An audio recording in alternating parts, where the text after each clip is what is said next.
Delta private school Turbat के तालिबात और असातिज़ा ने headquarters FC Balochistan south Turbat का दौरा किया।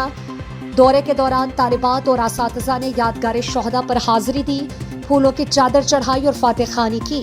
अफसरान और जवानों से मुलाकात के दौरान तालिबात और असातिज़ा ने फोर्सेस की कुर्बानियों को खिराज तहसीन पेश किया। तालिबात ने कहा कि FC बलूचिस्तान साउथ के साथ ये दिन गुजारना उनके लिए एक यादगार और मुतासिर कुन तजुर्बा है।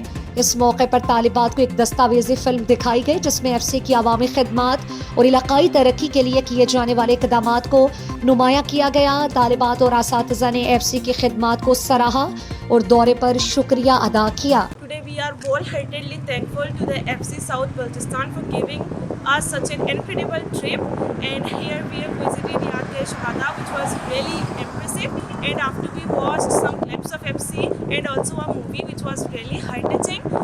Last I am very thankful to them who gave us chance to bring it here, and he also wanted our future students they must also come and have a chance to visit it. Movie भी देखी जिसका नाम मरियम, तो जिससे हमने बहुत चीज़ें सीखी हैं। इस ट्रिप से हमें बहुत चीज़ें सीखने को मिली है और हम इस ऐसे ट्रिप के आगे भी ख्वाहिशमंद हैं कि हमें और भी ऐसे trip Yadgar Shoda and many more things, and we are very thankful to our principal and FC South Balochistan.